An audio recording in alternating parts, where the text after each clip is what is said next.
사사기 이야기 6번째 시간입니다. 눈물을 닦고 순종의 도끼를 들어라 라는 주제로 말씀을 나누겠습니다. 오늘 본문 1절을 보면 천사가 어디에서 어디로 이동하는 모습이 보이게 됩니다. 1절 상반절입니다. 여호와의 사자가 길갈에서부터 복임으로 올라와 말하되.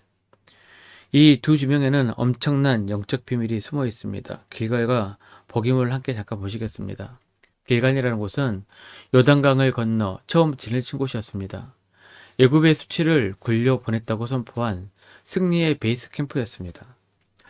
반면에 복임은 우는 자들이라는 뜻입니다. 패배감에 젖어 통곡하는 눈물의 골짜기였습니다.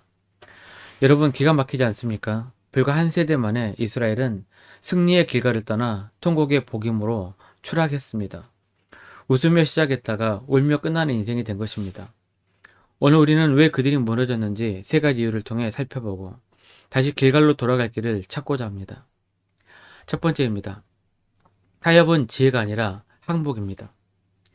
그들이 복임으로 추락한 첫 번째 원인은 현실과의 타협입니다. 2절에서 하나님은 이렇게 책망하십니다. 너희는 이 땅의 주민과 언약을 맺지 말며 그들의 제잔들을 헐라하였거늘 어찌하여 그리하였느냐. 하나님은 싸우라 쫓아내라 하셨는데 그들은 같이 살자며 조약을 맺었습니다. 왜 그랬을까요? 믿음이 없어서일까요? 아닙니다. 현실이 너무 무서웠기 때문입니다. 당시 이스라엘은 낙과 곡괭이를 든 농민군이었습니다. 반면 가나안 족속은 최첨단 무기인 철병거를 가지고 있었습니다. 이스라엘은 이렇게 생각했을 것입니다. 하나님 말씀대로 싸우다간 개죽음을 당한다. 적당히 평화 조약을 맺고 사는 게 지혜이다. 하지만 여러분, 하나님은 그것을 지혜라고 부르지 않고 불순종이라고 하셨습니다. 하나님보다 철병거가 더 무서워서 맺은 조약, 그것은 평화가 아니라 영적인 항복입니다. 끓는 물 속의 개구리 이야기를 우리는 잘 알고 있습니다. 뜨거운 물에 넣으면 바로 튀어쳐 나오지만 찬물에 넣고 서서히 온도를 높이면 개구리는 따뜻하다 하며 졸다가 결국 익어서 죽습니다. 타협이 이와 같습니다. 처음부터 주님을 배신하겠다 하는 성도는 아무도 없을 것입니다.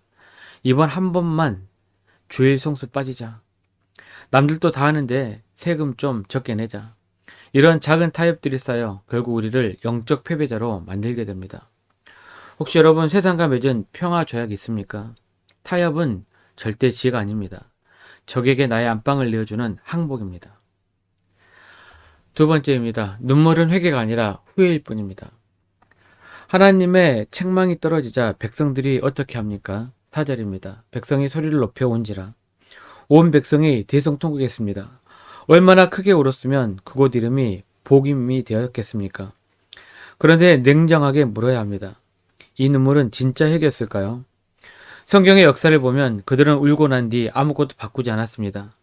집에 가서 제단을 헐지도 발을 깨트리지도 않았습니다. 그냥 울기만 했습니다.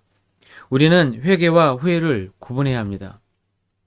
후회는 죄의 결과가 무서워서 나를 위해 우는 것입니다. 반면에 회개는 죄 자체가 미워서 하나님을 향해 우는 것입니다. 한번 이렇게 생각해 봅시다. 병원에서 건강검진을 받은 환자가 의사에게 청청별력 같은 말을 듣게 됩니다. 당신 지금처럼 계속 술 마시고 담배 피우고 운동 안 하면 1년 안에 쓰러져 죽을 수 있습니다. 환자는 그 자리에서 덜컥 겁이 나게 됩니다. 그러면서 눈물을 흘립니다. 가족도 생각에 울 수밖에 없었던 것이죠. 선생님, 제가 잘못했습니다. 살려만 주시면 이제 술 딱 끊겠습니다. 여러분, 이 눈물은 진심일 것입니다. 죽고 싶지 않으니까요. 그런데 일주일 뒤 몸이 좀 괜찮아지고 검사 결과에 대한 공포가 사라지게 되면 어떻게 됩니까? 슬그머니 다시 술잔을 들게 됩니다. 딱 한 잔 정도는 괜찮겠지. 이스라엘의 눈물이 딱 이랬습니다. 그들은 징계가 무서워서 울었지 바알을 섬긴 죄 자체가 싫어서 온 게 아닙니다. 그 눈물은 카타르시스와 다를 바가 없는 눈물이었습니다. 그냥 실컷 울고 나니까 불알감이 해소되고 마치 죗값을 치는 듯한 착각에 빠진 것입니다. 성도 여러분, 눈물에 속지 마십시오. 삶이 변하지 않는 눈물은 회개가 아닙니다. 그건 단지 감정의 배설일 뿐입니다. 마지막 세 번째입니다. 진짜 믿음은 감정이 아니라 행동입니다. 그렇다면 하나님이 원하시는 진짜 회복은 무엇일까요? 5절을 같이 봅니다. 그러므로 그것을 이름하여 복임이라 하고 그들이 거기서 여호와께 제사를 드렸더라. 그들은 감정의 골짜기에서 멈추지 않고 제사를 드렸습니다. 구약의 제사는 앉아서 찬송을 부르는 게 아닙니다. 내 손으로 짐승을 가지고 와서 또 목도 따고 피를 흘리는 대가 지불과 행동이 반드시 수반이 되는 행위입니다. 진짜 믿음은 입술의 고백이나 눈물이 아니라 손과 발의 행동입니다. 세리장 삭개오가 예수님을 만나고 어떻게 했습니까? 울기만 했습니까? 아닙니다. 누가복음 19장 8절입니다. 주여 보시옵소서 내 소유의 절반을 가난한 자들에게 주겠사오며 만일 누구의 것을 속여 빼앗은 일이 있다면 내 갑절이나 갚겠나이다. 이것이 진짜입니다. 그는 감정으로 떼지 않고 삶을 뜯어 고친 것입니다. 오늘 우리에게 필요한 것은 바로 이 순종의 도끼입니다. 게으름을 회개한다고 말만 하지 말고 지금 당장 이불을 박차고 일어나십시오. 미워한 것을 회개한다면 그 사람에게 미안하다 문자 한 통이라도 보내십시오. 성경 읽어야지 말로만 하지 말고 성경 한 장을 펴서 읽기 바랍니다. 우는 것은 누구나 할 수 있습니다. 하지만 제단을 허무는 것은 진짜 믿음 있는 사람만 할 수 있습니다. 말씀 뵙겠습니다. 사랑하는 성도 여러분, 혹시 현실이 두려워 세상과 적당히 타협하고 예배당에서는 눈물 흘리지만 문 밖에서는 똑같이 살고 있지는 않습니까? 우리는 지금 복음에 갇혀 있는 것입니다. 하나님은 오늘 우리에게 말씀하십니다. 타협은 절대 해서는 안 된다. 타협은 항복일 뿐이다. 두려워하지 말아라. 두 번째, 눈물은 후회일 뿐이다. 그 눈물에 속지 말라는 것입니다. 마지막 세 번째, 행동하는 것이 믿음이라고 하는 것입니다.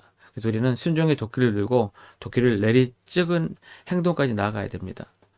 오늘 밤 그저 위로받고 돌아가는 시간이 되지 않기를 바랍니다. 눈물을 닦고 순종의 도끼를 드십시오.